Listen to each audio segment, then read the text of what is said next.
de raíces francesas en México.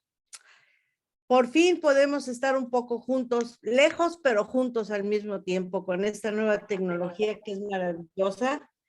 Me da mucho gusto que podamos estar otra vez como antes y que tengamos tanta audiencia como estamos teniendo ahorita. Espero que este año las haya recibido muy bien, que todos estén bien y que pronto podamos volver a hacer nuestras conferencias como acostumbrábamos en Raíces Francesas, ¿ok? En esta noche, que va a ser la primera conferencia que tengamos en el año 2022, va a estar a cargo del doctor Gabriel Obiné. Como saben, es una gran referencia tenerlo a él como historiador, como socio y como amigo. Esta noche la conferencia va a ser sobre México Tenochtitlan, sobre su ingeniería y arqueología. El doctor Gabriel Obiné es miembro fundador de Raíces Francesas en México y es investigador del Instituto de Ingeniería de la UNAM, miembro asociado del Seminario de Cultura Mexicana, miembro titular del Consejo de Monumentos Históricos del Instituto Nacional de Antropología e Historia. Ese es un pequeño pedacito del currículum tan enorme que tiene el doctor Obiné, al cual agradecemos muchísimo que nos haga esta presentación, que creo que va a ser muy, muy interesante. Espero que les guste mucho. Al final de la conferencia vamos a poder tener preguntas si quieren, y durante la conferencia pueden hacerlas por el WhatsApp, ¿ok? Entonces, si quieres, Gabriel, ya podemos empezar y muchas gracias. Muchas gracias, buenas noches. Gracias por esta presentación. Y me da mucho gusto saludar a todos los que están aquí presentes. Voy a compartir la pantalla para iniciar con mi plática.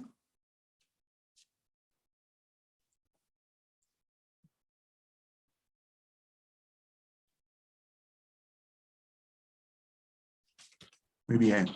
Entonces, el título de la plática es México Tenochtitlan, Ingeniería y Arqueología. En realidad yo soy ingeniero civil, especialista en el subsuelo, pero los ingenieros, cuando hacemos nuestros estudios para cimentaciones de edificios, pavimentos, obras de todo tipo, como en este momento trolebuses, cuablibuses y puentes, etcétera, hacemos excavaciones y resulta que nosotros como ingenieros ayudamos a los arqueólogos a veces sin querer, ¿verdad?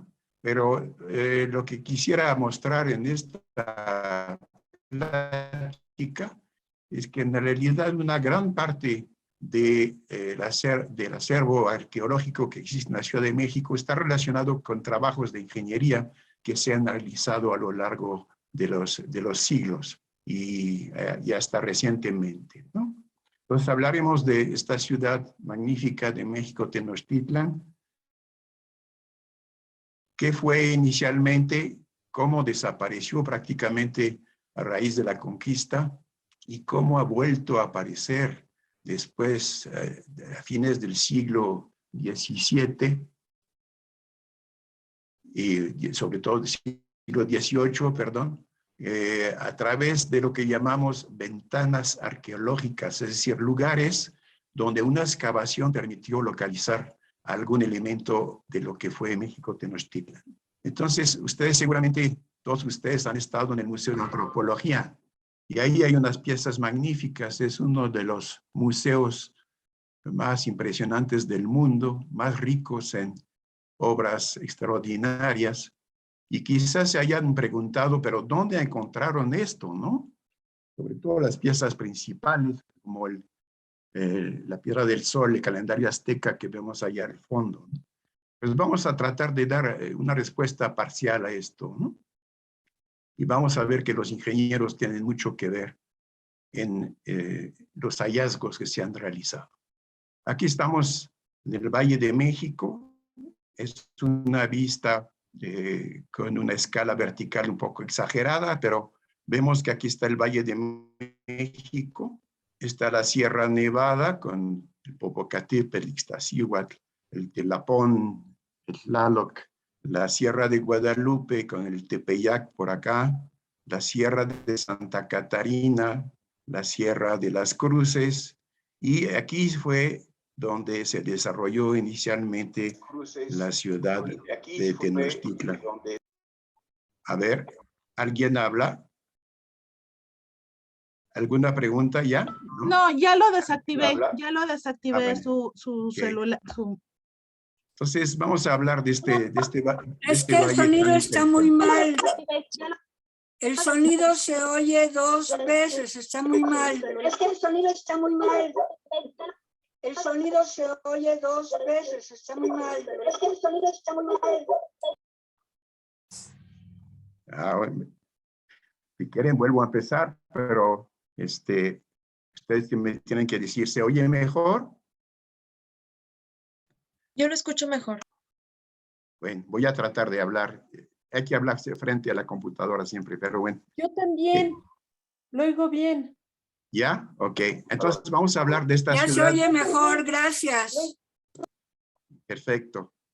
De esta ciudad de Tenochtitlán, que fue fundada en este Valle de México. Valle de México magnífico, ¿verdad? Que dominado por el volcán Popocatépetl y su volcán hermana o hermano, y el Iztaccíhuatl, la mujer blanca, ¿verdad? Algunos piensan que es la mujer dormida, ¿no? Iztac en náhuatl quiere decir blanco, ¿no? Y Cíhuatl es mujer. Bien, entonces sí, geológicamente pues era un valle muy complejo, cerrado en el sur por la sierra de Chichinautzin, en el Cuaternario, y que eso dio lugar a la formación de lagos que tenían una extensión considerable, ¿no? Como lo que se muestra aquí en esta figura, ¿no? Entonces esos lagos, aquí los podemos representar en forma esquemática. Tenemos el lago de Texcoco, el lago de México, el lago de Xochimilco, el lago de Chalco, y al norte el lago de Xaltocan y el lago de Zumpango. Esos eran las diferentes partes de lo que llegaba a ser en época de lluvias intensas prácticamente un solo lago, ¿no? Pero durante épocas como los meses de ahora, de enero, febrero, generalmente bajaba considerablemente el nivel del agua, ¿no? Era un lago poco profundo, como tenía como 2 metros, cuando mucho 5 metros de profundidad.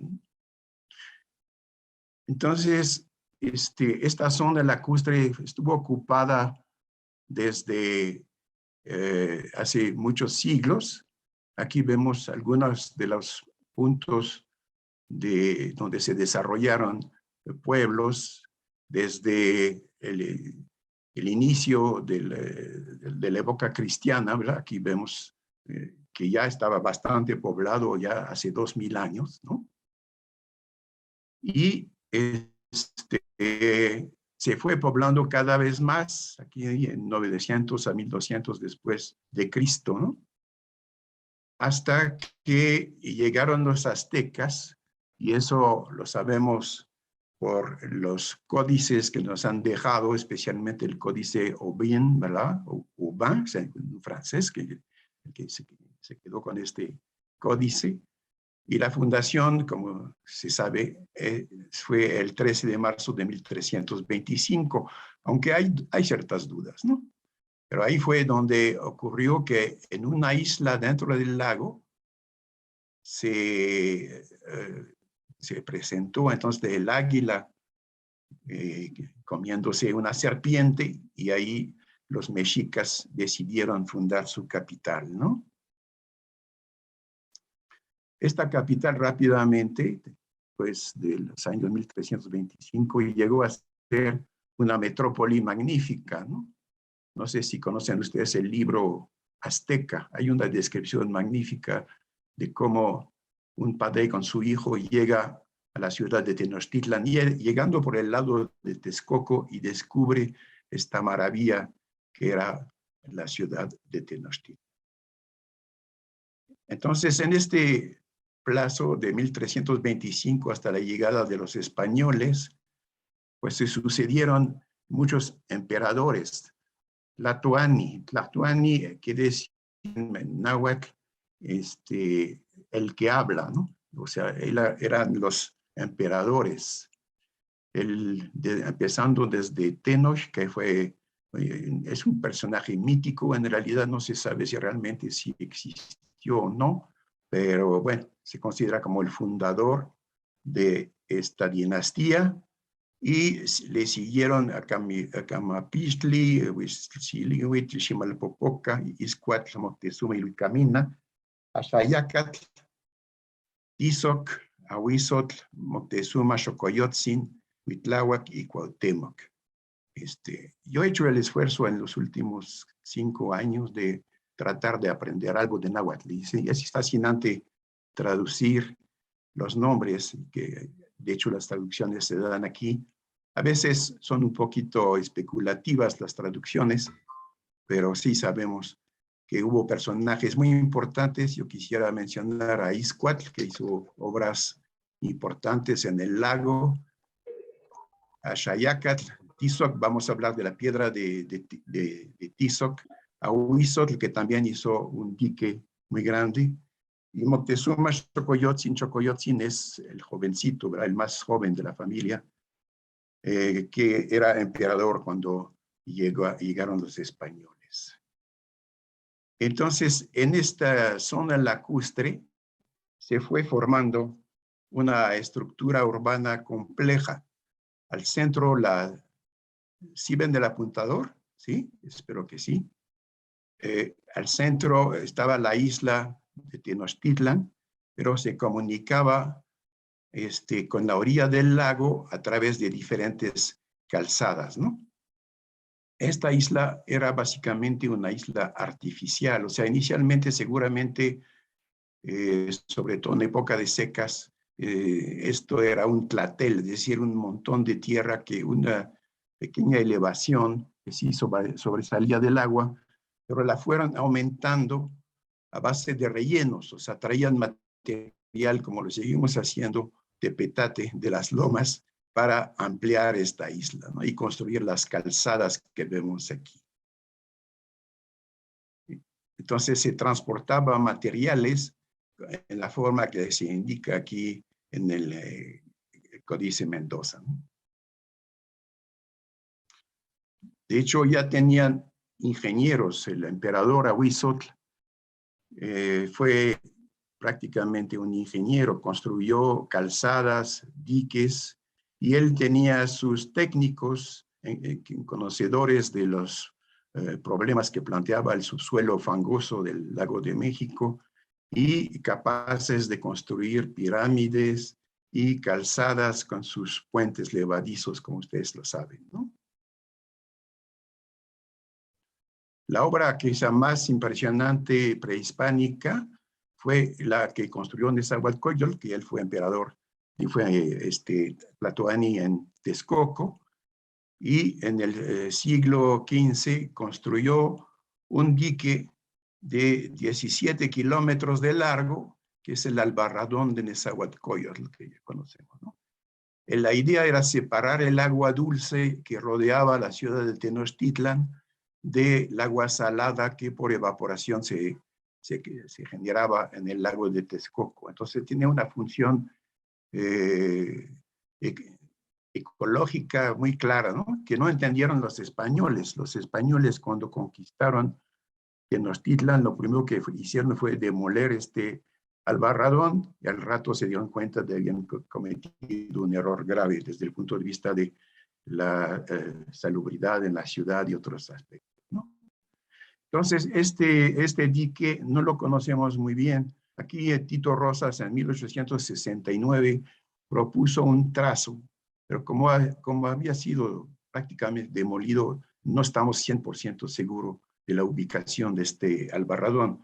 Pero sí sabemos que llegando al aeropuerto coincide con la avenida Churubusco, ahí sí, llegando al cruce con el viaducto Miguel Alemán, la avenida Churubusco corresponde aproximadamente con el Albarradón de Nezahualcóyotl. También, curiosamente, dentro del lago hacían canales. ¿Por qué? Porque el lago tenía una profundidad muy escasa, ya lo mencioné, del orden de 2 metros, y entonces las embarcaciones a veces no podían cruzar el lago porque tocaban el fondo. Entonces, los mexicas hicieron canales como que llevando para permitir el paso de los barcos, ¿no? Esto lo hicieron en diferentes direcciones, como lo ven aquí, en los alrededores de Tenochtitlán, pero también en el sur, incluyendo el famoso canal que todavía existe, que llevaba hasta Chalco, ¿no? La isla de Tenochtitlán no era la única isla que existía en el lago. En realidad existían muchísimos lateles. Lateli, como ya lo mencioné, significa montón de tierra. Eran islotes. Había como del orden de 32 islotes repartidos en una forma irregular al norte y sur de Tenochtitlan.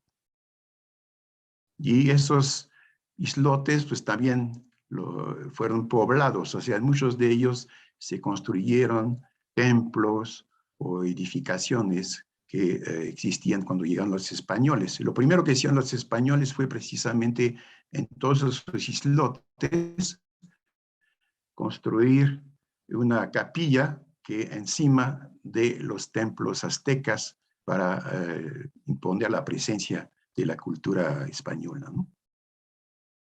Todo eso lo conocemos con cierto detalle gracias a algunos investigadores que han hecho el esfuerzo de tratar de hacer mapas reconstructivos, ¿verdad? O sea, como la ciudad de Tenochtitlán fue prácticamente arrasada, quedan muy pocas huellas, pero sí se ha podido hacer el intento de ubicar primero la ciudad de Tenochtitlan, que la tenemos aquí, y aparte los numerosos islotes que existían alrededor. Entonces, en este caso, González Aparicio, que publicó este plano en 1968, creo que es el papá y el hijo que han hecho este trabajo, pues han tratado de identificar dónde estaban esos islotes, cómo se llamaban, y cuál era el significado de los nombres.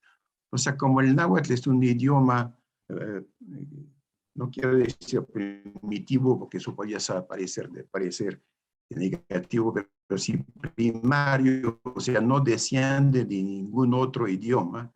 Generalmente las palabras son descriptivas. Por ejemplo, Nextitlán, eso quiere decir lugar donde hay muchas cenizas, ¿no? Entre las cenizas. Chimancasochi, flores, ¿no? Como muchos de ustedes ya lo saben. Mana es ofrecer, lugar donde se ofrecen flores, etcétera, ¿no? Entonces, este plano es cultural, pero también desde el punto de vista de ingeniería, ¿no? Porque ya sabemos dónde estaban los islotes y que ahora pues se pierden en barrios de la ciudad y a veces no se identifican claramente, aunque muchas veces el relieve de las calles sí indica que antes existía algo, ¿no? Este trabajo es muy meritorio, sin embargo, las traducciones a veces son un poco arbitrarias, o sea, es un trabajo que merecería ser revisado y debería mejorarse constantemente, y eso estamos tratando nosotros un poquito de hacerlo, ¿no? Entonces, la ciudad misma de Tenochtitlán, Titlan, ¿verdad? Porque en náhuatl el acento siempre es la penúltima, a pesar de que en castellano se le pone un acento en la A. Tenochtitlan, pues era esta zona, entonces, rodeada de agua del lago de Texcoco, del lado oriente, y del lago de México, del lado poniente. Entonces, muchos ecologistas hablan de la ciudad de Tenochtitlan como si fuera una maravilla, un paraíso perdido, ¿no? Lago rodado, montañas preciosas, etc. Pero si nos fijamos en los nombres de los barrios, vemos que la realidad puede ser un poquito diferente. Por ejemplo, Soquiapan. Soquiapan era esta es la calzada de Tlacopan o de Tacuba. Esa es la calzada que va a Iztapalapa. Y en este cuarto se llama Soquiapan. Soquitl en náhuatl quiere decir lodo. O sea, se podía llamar el lodo. Entonces ya eso ya nos da otra idea de cómo estaba.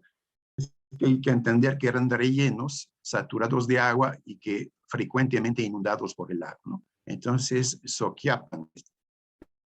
Del otro lado de la calzada, que ahora es la calzada de Tlalpan, se encontraba la zona de Moyotla. Moyotla, ¿qué quiere decir Moyotl? En náhuatl es mosquito. Entonces, este barrio estaba lleno de mosquitos, ¿no? Aquí al norte, poniente, era el barrio de Cuepopan. Hay varias interpretaciones de este nombre, pero aparentemente cerca de la calzada, Cuepopan. Ahí es donde se libraban las batallas con los vecinos de Tlatelolco o otros invasores con los que tuvieron que lidiar los mexicas, ¿no? En Cuepopan. Y de este lado, la zona se llama Atzacualco. Atzacualco quiere decir la zona de las compuertas. Es decir, que era una zona protegida por un dique, que lo vemos aquí, ¿no? Que había construido el emperador Ahuizotl. Entonces, Atzacualco, Tzacuali es puerta, At es agua, Atzacuali, el lugar de las puertas para el agua, es decir, de las compuertas. Entonces, era una zona también inundable.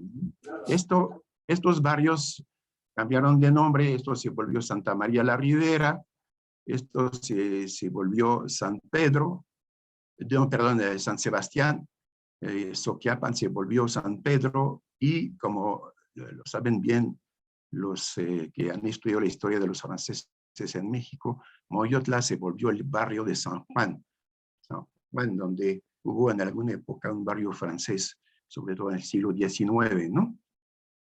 Donde está la Ciudadela, el mercado de San Juan, etc., ¿no? Ese es el aspecto que tenía entonces la ciudad de Tenochtitlan, y había varias calzadas que iban hacia el norte, pasando por Tlatelolco, Nonoalco, y yendo hasta el Tepeyac, ¿no? La Sierra de Guadalupe. Y como les mencioné, había bastantes tlateles en la periferia. Algunos los conocemos. La Magdalena Mixuca, por ejemplo, Mixuca era un tlatel, y Iztacaco era otro, etcétera, ¿no? Como 30. Bien, también los mexicas construían chinampas. Aquí vemos las chinampas más conocidas, que son las de Xochimilco y las que están cerca del Cerro de la Estrella, construían en toda la periferia de la isla de Tenochtitlán. Ustedes conocen las chinampas, obviamente, ¿no? Han ido a Xochimilco y saben que son jardines flotantes, pero sí formados con el lodo de los canales, encerrados en lo que se llaman los chinamitles. Chinamitles es unas cercas que contienen la tierra, ¿no? De ahí el nombre de Chinam. Otras obras que construyeron, bueno, para alimentar la capital en agua, construyeron un acueducto desde Chapultepec hasta Tenochtitlan. Es una obra notable, una obra de mampostería con su cimentación en plataformas de tezontle, y vemos que ya sabían ellos de ingeniería de cimentaciones, tenían sus ingenieros, porque como el suelo del lago era muy blando, primero tenían que colocar unas estacas de madera para darle cierto soporte a la cimentación del acueducto que transportaba agua ligera y agua pesada, ¿no? De diferentes, dependiendo de la cantidad de sedimentos que transportaba, ¿no? Y obviamente la construcción más importante de esta ciudad de Tenochtitlan era el centro ceremonial de México, Tenochtitlan.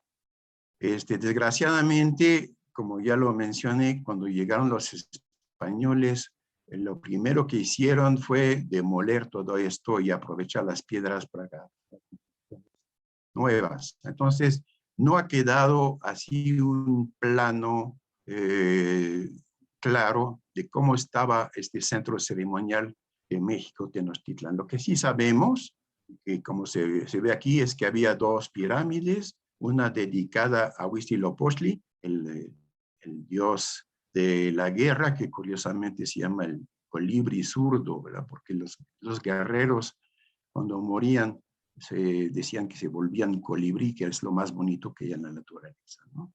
Y la otra pirámide pegada, con dos capillas contiguas, era la de Tlaloc, ¿no? De Tlaloc, que era el dios de la agricultura, de las artes, etc.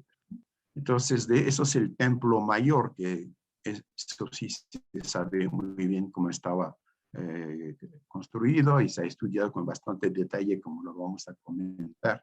De las demás edificaciones, bueno, sabemos que había una cerca en toda la periferia que daba acceso a las calzadas hacia el Tepeyac, hacia el norte, hacia el poniente, hacia Tlacopan o Tacuba, y hacia el sur, hacia Iztapalapa, Coyoacán, etcétera, ¿no? Entonces, esta cerca era la cerca de piedra, ¿verdad? Y aquí sí sabemos que había un colegio para hijos de los nobles, etcétera, un juego de pelota, pero esto es muy esquemático. Esto es lo que nos dejó Fray Bernardino de Sahagún, un dibujo muy esquemático que deja muchas dudas, ¿no? En cuanto a las dimensiones de las estructuras y a su ubicación exacta. Entonces se han hecho intentos para reconstruir lo que era la ciudad y ahí vemos precisamente las dos capillas, ¿no? De Tlaloc y Huitzilopochtli. Bernal Díaz del Castillo, que llegó con Cortés, cuenta que lo alojaron en el palacio de Axayácatl, el abuelo de Moctezuma, y que al día siguiente subieron por esas escaleras, que creo que eran como 90 escalones, y entraron en la capilla de Huitzilopochtli. Las paredes estaban cubiertas de sangre, ¿no?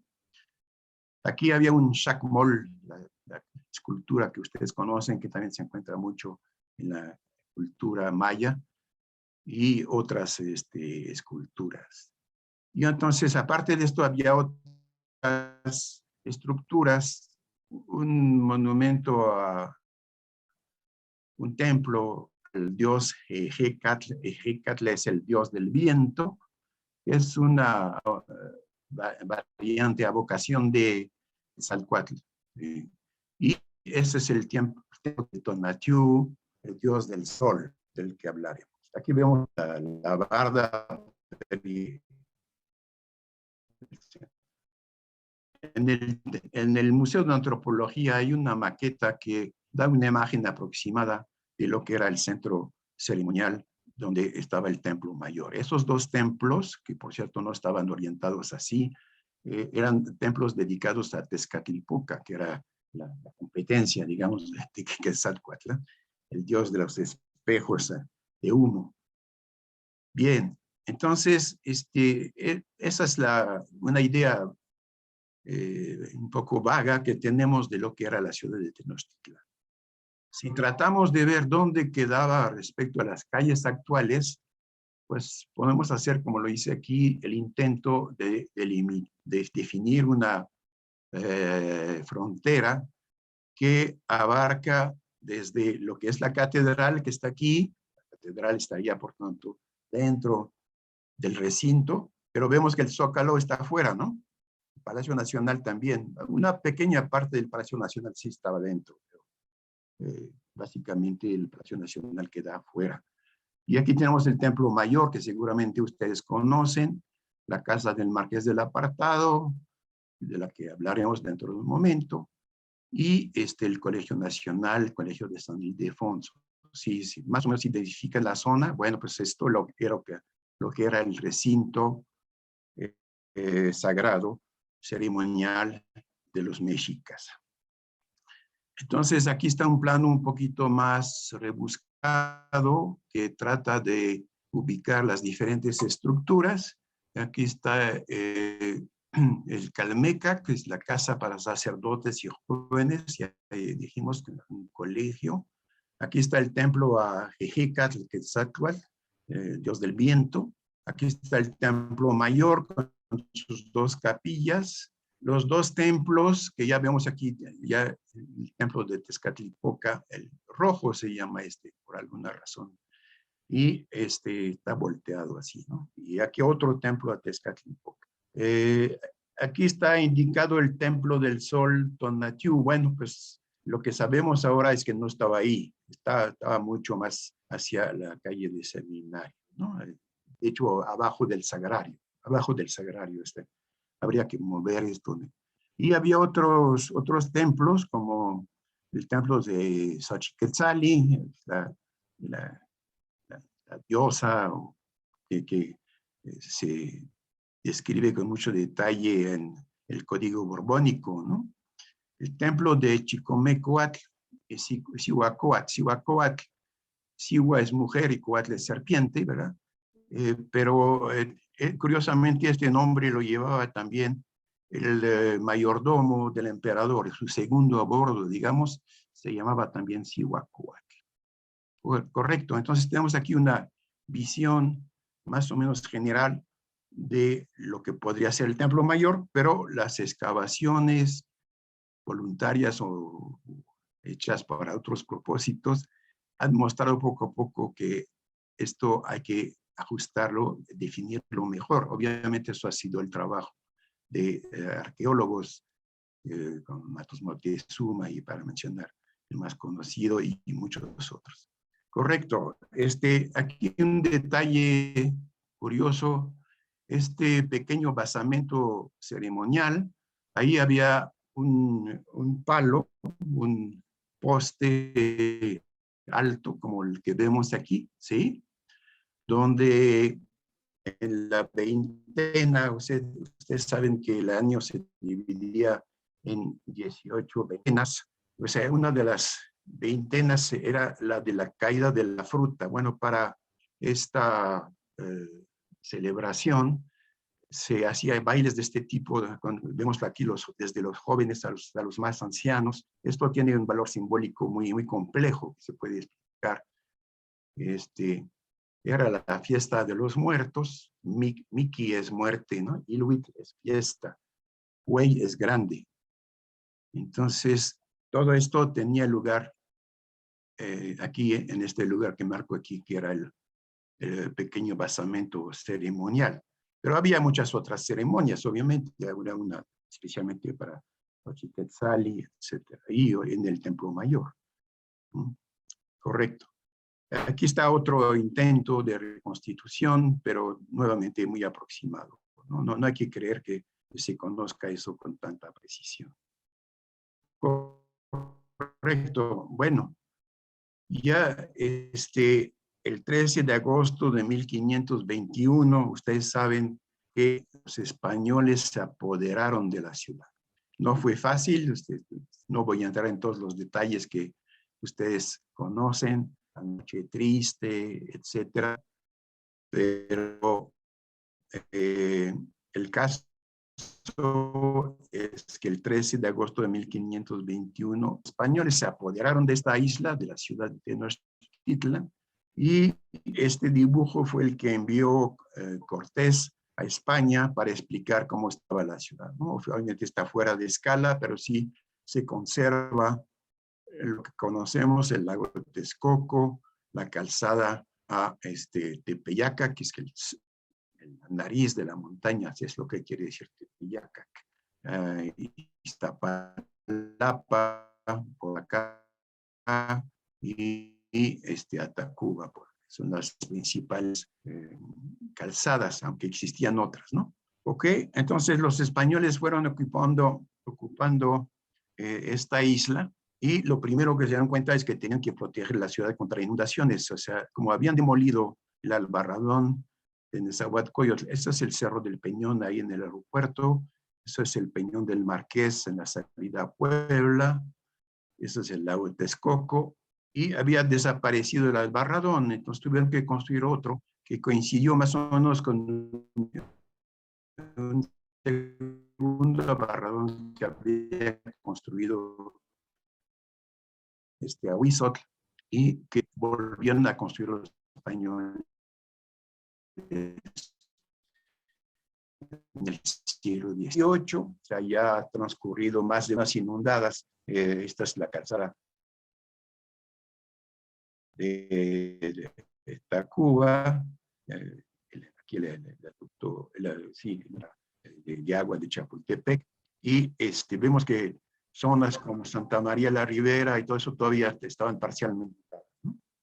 De hecho, en 1628 ocurrió la peor inundación que tiene la historia de la Ciudad de México, y la ciudad quedó inundada durante 4 años. ¿No? Se habló seriamente de cambiar la capital, por ejemplo, a Coyoacán. Hubo varias propuestas, pero finalmente la inversión que se había hecho en monumentos, construcciones de todo tipo, palacios, era tan grande que se optó por insistir en construir la capital en esta zona. Esta pintura fue realizada en Venecia. El taller donde se imprimió esto todavía existe. En uno de mis viajes a Venecia pude verificar que, según los datos que tiene este grabado, sí corresponde todavía a una imprenta que todavía existe, 1628. Pero vemos que lo que caracterizó esta época, como ya había sido el caso para los mexicas, fue la lucha contra el agua, ¿no? Entonces, en la época hispana, aparte del Albarradón de Nezahualcóyotl, se tuvieron que hacer obras considerables, especialmente el Albarradón de San Lázaro, es el que se construyó en lugar del Albarradón de Ahuizotl, pero también drenes, y sobre todo ¿no? Un túnel hacia el norte. Curiosamente, el valle drena más fácilmente hacia el norte que hacia el sur, aunque aquí hacia el sur habría posibilidades de drenar hacia Cuernavaca, pero esa posibilidad nunca se consideró como técnicamente factible, a pesar de que realmente valdría la pena volverlo a pensar, ¿no? Porque actualmente todo el agua de Chalco se tiene que llevar hacia el norte, es absurdo, ¿no? Entonces aquí se construyó un túnel que en Socavón, que no duró mucho tiempo, se colapsó, y finalmente se optó por hacer una trinchera enorme, ¿no? Esta trinchera enorme es esto, el Tajo Tongo, que todavía existe. Es todo un espectáculo ir a ver esto. Hay que pensar que este Tajo fue por un promedio de 30,000 peones que tenían que llevar su comida y sus propias herramientas, porque decía el virrey que la gente se veía tan alegre de participar en esta tarea común que no había necesidad de darles un sueldo, ¿no? Eso es lo que se encuentra en los comentarios sobre eso que fue la obra máxima de toda la época novohispana, ¿no? El drenaje de la Ciudad de México. También en 1604 se construyó un bordo que todavía existe entre, eso sería Ecatepec, ¿no? Ahí está la Casa de Morelos, y en el barradón que separaba el lago de Xaltocan. Xaltocan es el Sales arena, Toca es siembra, sembradíos en la arena, Xaltocan. y se construyó esto que todavía existe, todavía, especialmente la Casa de Morelos que fue construida después, ¿no? Entonces, muchas obras realizadas por los españoles. Y ellos, conforme iban construyendo la nueva capital, pues tenían el cuidado de enterrar todo lo que encontraban o todo lo que había sido demolido de la ciudad de Tenochtitlan. Entonces, podemos decir que durante el siglo XVI y XVII, todo lo que era prehispánico, pues más bien se buscó que desapareciera, ¿no? Solamente en el siglo XVIII, siglo de la Ilustración, entonces la gente empezó a pensar en una forma un poquito diferente y poco a poco en esta área, especialmente del Templo Mayor, pero en forma más general en el centro, que corresponde a la antigua ciudad de Tenochtitlan, se empezaron a abrir ventanas arqueológicas que coincidieron con obras de ingeniería civil que se realizaban para otros fines, ¿no? Entonces vamos a revisar un poquito cuál fue la secuencia con la que se fueron encontrando estas piezas que actualmente pues, son la magnífica colección que existe en el Museo de Antropología. Entonces, uno de los primeros hallazgos importantes, hubo otros obviamente, fue el de la Coatlicue. Eso fue el 13 de agosto de 1790, estamos casi a fines del siglo XVIII, y el virrey de la época, Revillagigedo, mandó a reconstruir el empedrado del Zócalo, ¿no? Entonces se hicieron algunos trabajos para cambiar el pavimento de piedra que existía en el Zócalo, y al excavar a unos escasos 40, 50 centímetros, pues toparon con esta piedra, ¿no? Coatlicue. Coatlicue, coatle serpiente, cue es falda, es la mujer de las faldas de serpiente, como se dice, ¿no? Entonces sacaron esta piedra que había sido enterrada seguramente en el siglo XVI, y se asustaron muchísimo. Se asustaron muchísimo, ¿por qué? Porque es una escultura magnífica, ¿verdad? Octavio Paz habló habló de que el monstruo poco a poco pasó a ser obra de arte, ¿no? Pero realmente en aquella época, cuando vieron esta estatua sin cabezas, o sea, la cabeza está sustituida por cabezas de serpientes,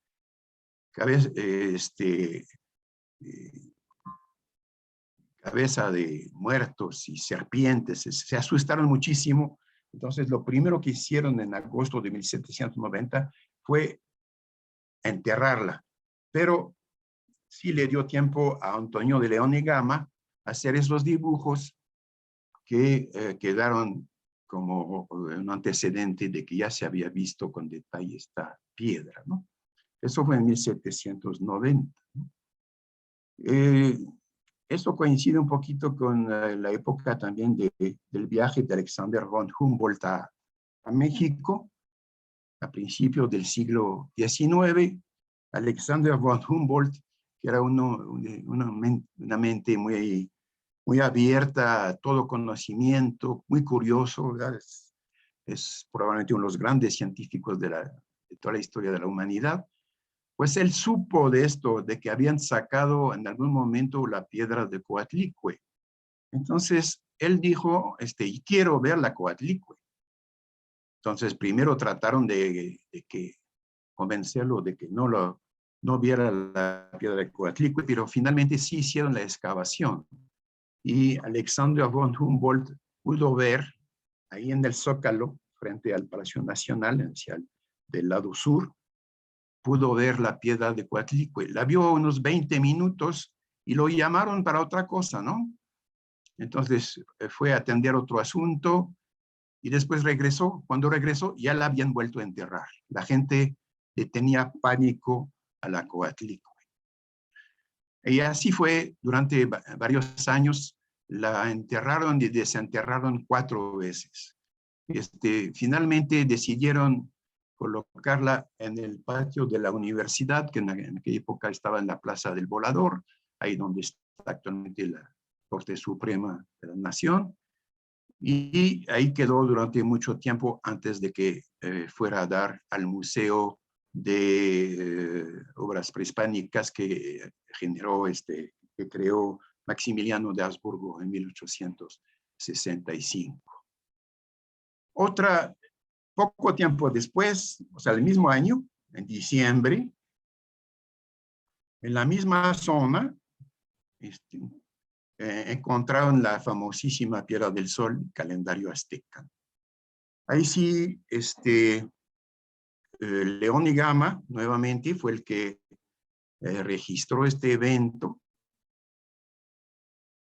Y él logró en esta ocasión convencer, por la belleza de esta pieza, de que no se volviera a enterrar, y se colocó en la pared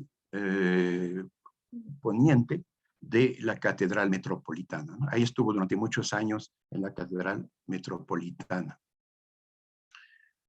Un poco después, un año después, el 17 de diciembre de 1791, en las mismas obras de repavimentación, si le puede llamar así, frente a lo que era la catedral, encontraron esta piedra, magnífica piedra de Tizoc. Se sabe que es Tizoc por los personajes que están ahí representados. Tizoc quiere decir pierna enferma. En realidad no es realmente enferma, sino que es una automutilación que se hacían algunos mexicas con obsidiana, con incrustaciones de obsidiana en la pierna, ¿no? Es lo que quiere decir Tizoc. Y en algunos de los dibujos se identifica perfectamente este personaje. Esta piedra es impresionante. Es de las piezas más bonitas que están en el Museo de Antropología.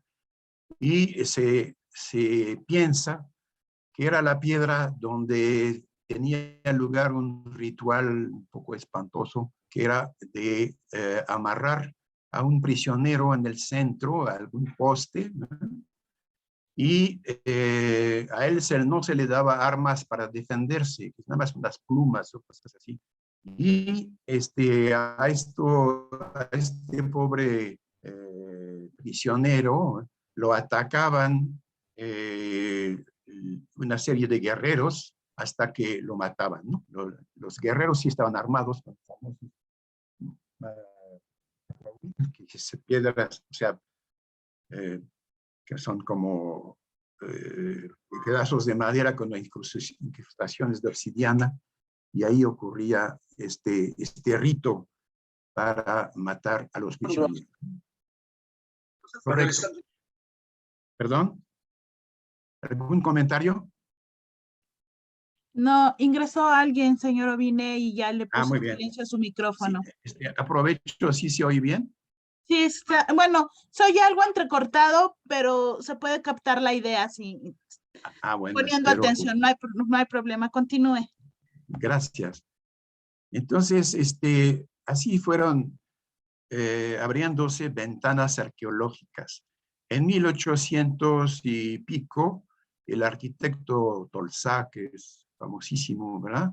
Autor también del Palacio de Minería, construyó este Palacio del Marqués del Apartado en estilo ya napoleónico, ¿no? Ya. Y lo construyó precisamente en un predio ubicado dentro de lo que es el recinto sagrado de los mexicas. Aquí está la casa del Marqués del Apartado. Bueno, pues la construcción de esto y sobre todo los trabajos de rehabilitación que tuvieron lugar posteriormente, pues dieron lugar a encontrar diferentes cosas que aportaron información sobre la ciudad de Tenochtitlan. Vemos que la casa del Apartado coincide con este templo de Cihuacóatl. Bueno, pues precisamente en el patio de esta casa del Marqués del Apartado, que es esta casa que existe actualmente, se puede visitar, excavando en el patio encontraron piezas magníficas, como el ocelot Huauxicalli, ocelotles, bueno, el ocelote, ¿verdad? El jaguar, en cierta forma. Y Cuauhxicalli, eso, curiosamente, Cuautli es el águila, y es una piedra sacrificial. Se conserva el nombre de Cuauhxicalli, aunque sea ocelotl, pero realmente aquí vemos en esta pieza que se encontró mucho después, en 1985, esto sí es un Cuauhxicalli, son piedras también de sacrificio por lo que se ve aquí en la espalda del animal, ¿no? En los dos casos, el ocelote, pero son de las dos piezas más impresionantes que existen en el Museo de Antropología y en el Museo del Templo Mayor. Muchas veces están en los dos porque hicieron copias, ¿no? Otro hallazgo importante se realizó abajo del Torreón Sur del Palacio Nacional. Aquí vemos el Palacio Nacional. Esto es el Torreón Sur. Bueno, en unas obras de ingeniería que se realizaron en el sótano, encontraron esto. Esto es el Icpali de Moctezuma, es el trono de Moctezuma, aunque otros dicen, no, es una maqueta de un templo. Por eso Alfonso Caso, por ejemplo, lo llamó Teocalli de la Guerra Sagrada. Para él era una maqueta de un templo, pero también es posible que haya sido un trono, ¿no? También es una pieza magnífica que la encuentran en el Museo de Antropología, pero también en el Museo del Palacio Nacional. Eso fue ya en 1926. O sea, ven que esas piezas surgieron así al cuentagotas, dependiendo de los azares de las obras que se iban realizando en esta zona, ¿no? Por eso mi idea de que la arqueología y la ingeniería siempre están muy asociadas cuando se realizan en la Ciudad de México, ¿no? Y obviamente algunos de los hallazgos más importantes se dieron ya en el siglo XX con la construcción de las obras del metro. Ustedes saben que las obras del metro empezaron en 1967, 68, y algunas de las líneas, especialmente la línea 1 y la línea 2, cruzaban por esta zona de interés, ¿no? De valor arqueológico. Y efectivamente, a lo largo de las líneas, aquí está una lista de todo lo que se encontró. Nos tomaría demasiado tiempo hacer una revisión de todas las piezas que se encontraron al excavar el metro. El metro se construyó con el sistema de cajón de túnel falso, es decir, es una excavación de unos 8 metros de profundidad y que se tapa después con una losa. Entonces, sí permite explorar una zona bastante profunda a lo largo de todo el trazo de esas líneas, ¿no? Un hallazgo muy importante ocurrió en la estación Pinos Juárez. Los que pasan por ahí de vez en cuando tomando el metro seguramente verán que se muestra ahí un templo. Es un templo dedicado a Ejecatl, el dios del viento, en la estación Pinos Juárez. Fue encontrado en 1967. Aquí está una foto de la época en la que se encontró, 1960. O sea, podemos decir que el metro fue un programa de investigaciones arqueológicas, aunque la intención principal no era esta, ¿no? Correcto. Y entonces llegamos a 1978, cuando ya se encontró la cimentación del Templo Mayor. El Templo Mayor había sido arrasado, como les decía, y ya, inclusive ya no se sabía dónde quedaba, ¿no? Aquí está el palacio del que hablamos hace un momento.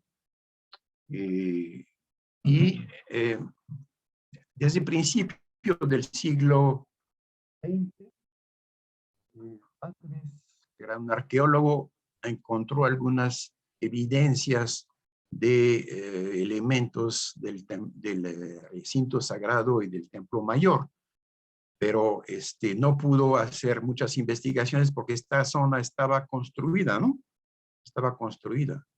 De hecho, se ha podido hacer estas excavaciones del templo mayor principalmente por la demolición de lo que era el seminario. El seminario fue demolido en el siglo XIX. Inclusive existía la intención de demoler también del sagrario, que es la iglesia contigua a la catedral metropolitana. Afortunadamente no lo hicieron porque es una joya, ¿no? Este sagrario. Pero sí, el seminario desapareció. Por eso tenemos un área libre que permitió finalmente hacer excavaciones del templo mayor. Estas excavaciones empezaron en 1978, cuando unos empleados de la Comisión Federal de Electricidad estaban haciendo excavaciones para instalar unos cables para las líneas del metro que se estaban construyendo ahí en esta zona, y toparon con unas piedras que rápidamente resultaron del gran interés, ¿no? La piedra principal que se encontró fue la de Coyolxauhqui. Coyolxauhqui es la hermana de Huitzilopochtli, hija de Coatlicue, y es la hermana que Huitzilopochtli al nacer destrozó con todos sus hermanos, que eran como 500, y la despedazó, y eso es lo que estamos viendo en esta escultura magnífica. Yo no quiero insistir porque muchos de ustedes conocen muy bien esta pieza, que es de las más famosas en la Ciudad de México. Un gran hallazgo en 1978, gracias a las obras del metro, ¿no? Aquí está el templo mayor, que poco a poco se fue descubriendo después de haber encontrado la Coyolxauhqui, y actualmente ya sabemos exactamente cómo estaba el templo mayor. De hecho, esta etapa, que por cierto tuvo problemas y la tuvieron que reconstruir recientemente, aquí estaban las dos torres, ¿no? Los dos templos de Huitzilopochtli y de Tlaloc, ¿no? Orientados hacia el poniente. Bien, y entonces, desde entonces, pues han hecho muchas excavaciones. Se ha podido ubicar en Tzompantli. Tzontli es la cabellera, pero está la cabeza también de cierta forma, ¿no? Y Pantli es alineamiento. Entonces es una pieza donde se exponían los cráneos de los sacrificados, ¿no? Entonces ya se tiene poco a poco más elementos en cuanto a los elementos que ya habíamos descrito, ¿no? Pero ya se sabe mejor dónde están ubicados. Por ejemplo, aquí está el templo rojo de Tlatripoca, el templo sur, etcétera, ¿no? Ok. Otra pieza muy interesante que se encontró fue en el antiguo palacio del arzobispado. Aquí este palacio, lo conocen seguramente, está en la calle de Moneda, y ahí vivió el famoso arzobispo Zumárraga, ¿no? De la Virgen de Guadalupe, ¿no? Ok, bien, entonces, haciendo trabajos de mantenimiento en el antiguo palacio del arzobispado, en 1988, hace relativamente poco, fue cuando surgió otra piedra muy similar a la de Tizoc, pero en mejor estado de conservación, que es la piedra de Moctezuma, que también está en el palacio, en el Museo de Antropología. Y así fueron sucediéndose descubiertas, y algunas muy recientes, ¿no? Esto era la casa de las Saharacas, esta es la calle de Guatemala, esta Argentina. Aquí estamos en el Templo Mayor. Vemos que esta casa de las Saharacas era una casa preciosa, ¿no? De la época hispánica. Y se le ocurrió a alguien decir, bueno, esta casa la vamos a conservar, pero vamos a conservar nada más la fachada. Entonces empezaron a demoler atrás, tratando de conservar el muro de fachada con unos puntales ahí medio improvisados, y lo que tenía que suceder sucedió. Se perdió toda la mitad aproximadamente de la casa de las saharacas. Las saharacas son los dibujos de estilo árabe, ¿no?, que están en la pared, y se perdió la mitad de esta casa. Sin embargo, hace relativamente poco, al hacer excavaciones en lo que quedó de la casa, se encontró una pieza nuevamente magnífica que también probablemente ya la hayan visto en el Museo del Templo Mayor. Es una pieza que representa a Tlaltecuhtli. Tlali es tierra, Tecuhtli es señor. O sea, es el señor o la señora de la tierra. Eso fue descubierto hace relativamente poco, en 2006. Es impresionante que todavía se estén encontrando piezas de estas dimensiones. Y eso en gran parte fue gracias, en este caso, a los errores de los ingenieros que dejaron un terreno libre a raíz de que se cayó la fachada, ¿no? Y se pudo recuperar esta pieza, que es una pieza magnífica, ¿no? Tlaltecuhtli. Correcto. Y pues se va aprendiendo más sobre lo que era la ciudad de Tenochtitlán, con base también en trabajos ordinarios de ingeniería civil. Por ejemplo, para hacer la cimentación de los edificios, pues es muy común hacer sondeos que pueden alcanzar profundidades de 50 metros, a veces hasta 100 metros, y sí se dan casos en los que esos sondeos aportan información sobre lo que era la ciudad de Tenochtitlán. De hecho, existe un sistema de información geográfica donde están indicados los sondeos y se pueden ubicar respecto a lo que eran las estructuras prehispánicas, ¿no? Entonces, lo que obtenemos en esos sondeos son perfiles de contenido de agua, propiedades mecánicas, etcétera, que son muy relevantes para los ingenieros, pero también que nos permiten hacer, se puede definir la zona lacustre franca, zonas de transición, zonas de lomas, etcétera, ¿no? Estos son términos usados por los ingenieros. Pero también, aprovechando esos sondeos, se puede hacer un mapeo de lo que era la isla de Tenochtitlán. Aquí eso es un render de lo que era el relleno. Es decir, aquí está la superficie del terreno y vamos profundizando y se ve que en la zona de Tenochtitlán hay un relleno. Esto se construye con base en unos 500 sondeos que tenemos por ahí, que alcanza hasta 15 metros de profundidad. Es decir, que los mexicas, cuando construyeron Tenochtitlán, pues sí, colocaron una cantidad considerable de relleno, de petate generalmente, que cambió totalmente la geología local, ¿no? Es un relleno artificial, más grueso al centro, en el Palacio Nacional alcanza hasta 15 metros, en la Catedral 12 metros, y en la periferia pues ya mucho menos, ¿no? Okay. Y también la topografía nos muestra irregularidades superficiales que corresponden a estructuras prehispánicas sepultadas, ¿no? Ok, aquí vemos lo mismo. Este es un sondeo precisamente en el Palacio Nacional. 13 metros tenemos aquí de relleno. ¿Sí? Y vemos que este relleno, el peso de este relleno alcanzó a deformar las capas inferiores. Hay una capa a 30 metros que llamamos capa dura, también fue deformada por el peso de lo que era la isla de Tenochtitlán. Correcto. También se ha trabajado en la geotecnia de las anomalías, especialmente de los tlateles que mencioné hace un momento, es decir, de esos islotes, ¿no?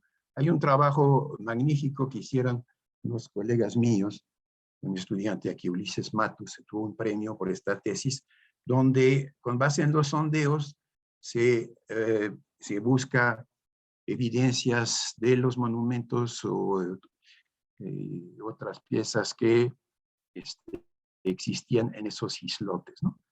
Aquí están los plateles que fueron estudiados, como les decía, son aproximadamente 30, y los tenemos ya perfectamente ubicados con su nombre original, que corresponde o no al mapa de González Aparicio. Cada uno tiene su significado. Altepetl es pueblo, por ejemplo, ¿no? Iztacalco, las casas blancas, el lugar de las casas blancas, etcétera, ¿no? Mixuca era de la isla de las parteras, por algún motivo, ¿no? Cuitláhuac es la isla allá en Tláhuac, Quenecuitla es excremento, ¿no? O sea, Ihuac es seco. Sabemos que hay de todo. Mixquic es muerte, ¿sí? Etcétera, ¿no? Entonces, se sabe cada vez más de esos islotes. Uno de los más famosos es el islote que corresponde a la Romita, ¿verdad? Si sabrán, se acordarán de la película Los Olvidados, ¿no? Que se desarrolla en el barrio que se llama La Romita. La Romita precisamente era uno de esos tlateles. ¿Ok? Y así podemos seguir, ¿no? Son 32. Correcto. Sobre esto hemos escrito algunos artículos que relacionan la toponimia, es decir, el nombre de los lugares, de los sitios, y la geotecnia, el estudio del subsuelo. Y se han hecho estudios como este estudio de uno de los islotes que es Huitzilopochtli. Huitzilín es el colibrí y Pochtli es zurdo, ¿no? El colibrí zurdo, pues ya hemos dicho, ¿no? Que era el dios de la guerra. Bueno, tenía su templo en lo que ahora llamamos Churubusco. ¿Por qué lo llamamos Churubusco? Porque los españoles no fueron capaces de pronunciar Huitzilopochtli, ¿no? Pero vemos que sí era uno de los tlateles ya del sur, un poco de la ciudad, que todavía existen evidencias, especialmente en cuanto a los rellenos arqueológicos que alcanzan más de 10 metros, ¿no? Entonces vemos que la ingeniería, que en este caso se hizo para otros fines, pues nos aporta algunos datos sobre la importancia de esos. Y así podemos seguir. Mexicalcingo era el lugar de las compuertas. Había un dique de Mexicalcingo que separaba el lago de Xochimilco del lago de México, y había unas compuertas en Mexicalcingo. Y ahí también tenemos evidencias de una pirámide prehispánica que fue recubierta por una iglesia, la iglesia de San Marcos en este caso. Por ahí pasó el trazo de la línea 12, ¿no? O sea, se tuvieron que tomar muy en cuenta estos rellenos y cimientos para el diseño de la línea. Y así podemos seguir. Esa es otra que está viendo al poniente de Tenochtitlán, Matzantzin-Tamalco. Hay unas traducciones muy sofisticadas de esta palabra, pero la más común es la de tamales, su lugar de tamales, ¿no? Simplemente. Ok. Iztacalco es como ya hemos dicho, es otro islote cuyo nombre significa el lugar de las casas blancas o de las casas de la sal, porque Iztacl es al mismo tiempo sal y blanco, ¿no? Iztac es blanco, Iztacl es sal. Entonces hay una riqueza así de ventanas arqueológicas que existen en diferentes lugares. Eso es Mixquic, ahí en el sur, donde también al hacer los trabajos de mantenimiento de monumentos históricos, de iglesias, etcétera, se encuentran restos de los monumentos prehispánicos. Existen algunos lugares notables como el Tepozán, que era un tlatel también. Pantitlán era famoso porque en el lago se decía que había un remolino aquí en esta zona, ¿no? En Pantitlán.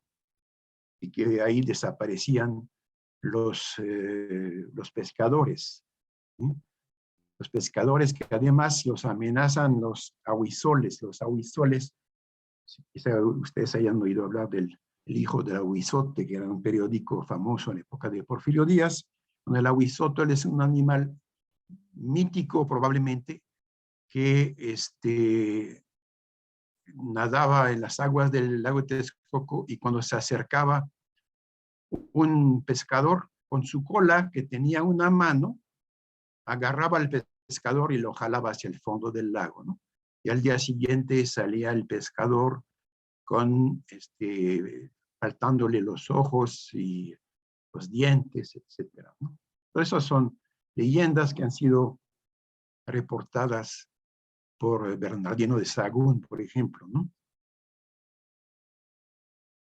Correcto. También es muy fácil en las obras que se hacen detectar las calzadas que existían. Algunas pues todavía son calzadas que están inclusive en uso, como la calzada de Tacuba, ¿no? Aquí está la iglesia de Santa Veracruz, que está inclinada. ¿Por qué? Porque de un lado está parcialmente apoyada en la calzada prehispánica de Tacuba, y la otra parte está en la zona lacustre franca, ¿no? De ahí el asentamiento diferencial. Esas calzadas las conocemos porque a lo largo de esas calzadas se ha tenido que construir el metro en condiciones de suelo muy diferentes de lo que es el resto del lago, ¿no? Se han hecho algunos estudios específicos sobre las calzadas prehispánicas, tanto por parte de Lina como parte de obras para la vialidad, ¿no? No quiero entrar en todo detalle, pero sí pueden observar cómo cada obra nos da la oportunidad de descubrir cuáles eran las técnicas empleadas por los mexicas para construir sus calzadas, y cómo las tenían que hacer en varias etapas porque se les iba hundiendo, cosa que sigue sucediendo en la Ciudad de México, como la calzada Vallejo, ¿no? Entonces, tenemos actualmente zonas donde pasa una calzada antigua, y aquí estamos en la zona lacustre y pues se forma un desnivel, ¿no? Eso explica. Bueno, ya hablé del Albarradón de Nezahualcóyotl, que coincide parcialmente con la avenida Churubusco. Y las chinapas también se han podido estudiar con bastante detalle, ya se están mapeadas, etcétera, y esto nos da, inclusive por el efecto de las grietas que se han presentado, especialmente en 2017, y eso ha sido motivo de muchos estudios. También los canales, ¿se acuerdan que les mencioné que había muchos canales que inicialmente se hicieron para poder navegar en el lago, y después se hicieron en las partes desecadas del lago, después de que se construyó el Tajo de Nochistongo y posteriormente el sistema de drenaje profundo, y recientemente el túnel emisor oriente. Todo eso ha contribuido a desecar los lagos, pero en el siglo XIX especialmente se construyeron muchos canales para permitir la circulación de las verduras y otros productos que se iban cosechando, ¿no? Ok, no quiero. Otra oportunidad de conocer más sobre la ciudad de Tenochtitlan fue los trabajos de corrección geométrica de la Catedral Metropolitana. Eso tuvo lugar desde 1990 para el año 2000, o sea, el último decenio del siglo pasado. El promotor de estas obras fue el arquitecto Sergio Saldívar Guerra, que acaba de fallecer ahora hace 3 semanas. Un hombre que tuvo la voluntad de imponer a las autoridades que gastaran algo de dinero en salvar la Catedral Metropolitana, que presentaba un asentamiento importante del lado de la Torre Poniente. Estos trabajos se realizaron por un método de subexcavación que no viene al caso explicarlo en este momento porque esta conferencia no pretende ser técnica, pero sí fue realizado por ingenieros mexicanos Tamés y Santoyo, Efraín Obando, etcétera, y que dieron lugar a un método que fue aplicado a la Torre de Pisa. Ustedes saben que se enderezó la Torre de Pisa parcialmente y se usó el método que se había desarrollado en México. Eso ya no lo dicen ahora, o sea, inicialmente, inclusive estuvieron aquí los ingenieros de la Torre de Pisa viendo cómo se había hecho, hicieron lo mismo y después publicaron que ellos habían inventado el sistema. Eso no es cierto, eso se generó aquí. Ok, entonces lo que hicieron en la catedral fue abrir unas lumbreras para poder extraer arcilla en las partes más altas para provocar un asentamiento que enderezara la catedral. Y entonces, volviendo al tema de nuestra plática, vemos que la catedral está más o menos por aquí, ¿no? O sea, al excavar las lumbreras y hacer las obras requeridas para enderezar la catedral, pues se tuvo una oportunidad de aprender algo sobre esta zona del recinto mayor, ¿no? Y lo primero que se pudo concluir es que el Templo del Sol de Tonatiuh, pues su posición que había sido propuesta en este esquema estaba equivocada, está más del lado del sagrario. Es decir, que la catedral sí se construyó sobre diferentes pirámides. Aquí están algunas hipótesis sobre cuáles fueron las pirámides que quedaron sepultadas ahí debajo de la catedral, después de haber sido demolidas en su parte superior en el siglo XVI, ¿verdad? Y la imagen que se tiene ahora es esta, que aquí está la catedral, y el templo de Tonatiuh claramente está fuera de lo que es el perímetro de la catedral, pero está exactamente abajo del sagrario, ¿no? El sagrario.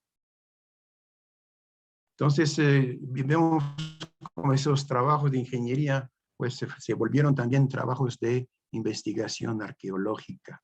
De hecho, debajo del sagrario, pues existen evidencias como esta, ¿verdad?, que ha permanecido, es parte de la pirámide de Tonatiuh. De hecho, esto evoca el sol, ¿eh? Es decir, que eso confirma que la pirámide de Tonatiuh se encontraba debajo de lo que es el sagrario.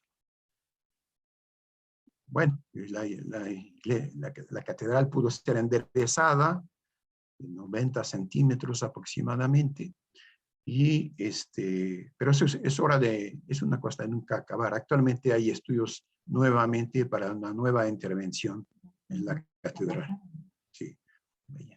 En el Santiago Tlatelolco, que fue la parte norte, digamos, al norte de Tenochtitlán, pues sabemos también que hubo construcciones prehispánicas muy importantes, y después en la época de la Novohispana, ahí hubo un colegio de Santa Cruz, donde se enseñaba a los hijos de los nobles mexicas a escribir y a hacer códices, etcétera, ¿no?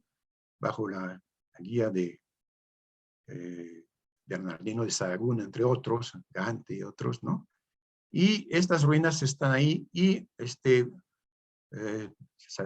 han dado lugar al nombre de las plazas de las Tres Culturas, porque en esta zona tenemos edificios modernos, Noalco, Tlatelolco, edificios de la época novohispana, pero también restos de construcciones prehispánicas. Y eso nos afecta en las obras que estamos haciendo. Por ejemplo, lo que era la Torre de Relaciones Exteriores, que ahora es el Centro Cultural Universitario, pues ha sido intervenido porque presenta asentamientos. ¿Por qué presenta asentamientos? Porque aquí está la zona arqueológica, ¿no? Y la zona arqueológica es un punto duro, y de este lado tenemos el lago Franco, entonces la torre tiende a inclinarse, y en el diseño de las obras correctivas que se han hecho, se ha tenido que tomar en cuenta la presencia de esos restos arqueológicos. Y finalmente, pues esto ha permitido por lo menos evitar que se siguiera hundiendo la torre de Tlatelolco. Y así vemos como los trabajos de los ingenieros se han ido mezclando con los trabajos de los arqueólogos, y muchas veces algunos ingenieros se vuelven arqueólogos y algunos arqueólogos se vuelven ingenieros. Yo estoy en el primer caso de un ingeniero que se haya vuelto medio historiador y medio arqueólogo por tantas obras en las que se mezclaron las dos especialidades, ¿no? Correcto. Bueno, y seguimos, ¿no? En 2017, un hallazgo que ya no tiene mucho que ver con lo que fue la ciudad de Tenochtitlan, nos manda a un pasado todavía mucho más lejano, ¿no? Es la prehistoria, ¿no? Así que estamos en este proceso y seguramente vamos a seguir descubriendo más elementos y esos puede ser tema de conferencias futuras. Muchas gracias. Para los que se interesen en el subsuelo del Valle de México, se publicó en 2017 una obra en 3 volúmenes que resume lo que se sabe del subsuelo de la Ciudad de México y algo menciona de los hallazgos que se han encontrado en diferentes zonas, especialmente las anomalías correspondientes a los tlateles. Bueno, con eso termino. Muchas gracias y estoy a sus órdenes por si tienen algún comentario o alguna pregunta. Muchas gracias. Gabriel, muchísimas gracias. Estuvo muy, muy interesante tu postura y te agradecemos infinitamente que compartas con todos nosotros tus conocimientos. Espero que, pues, que a todos les haya gustado. Como siempre, son conferencias únicas de una persona que realmente sabe. Si tienen alguna pregunta, Gabriel está muy complaciente para contestarle lo que ustedes deseen. Muchas gracias, buenas noches.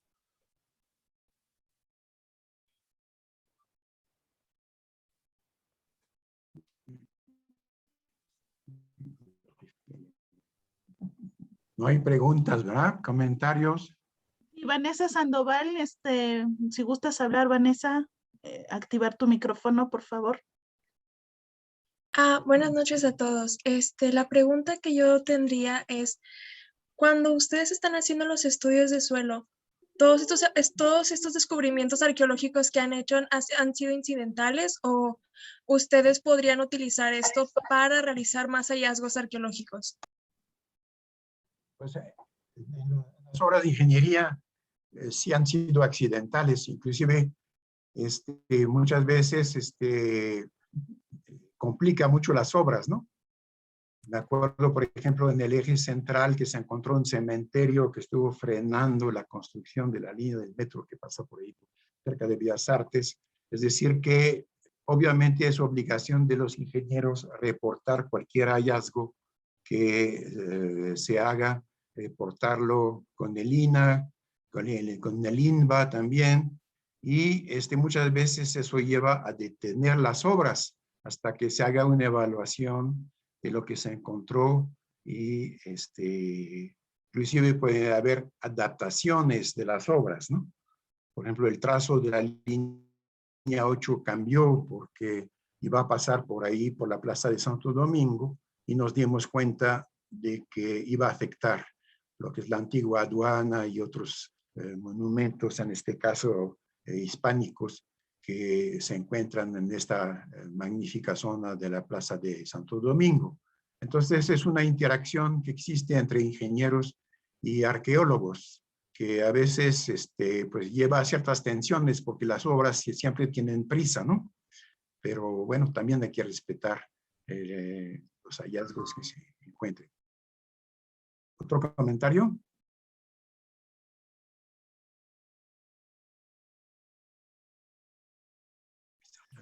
¿Alguien más tiene alguna pregunta?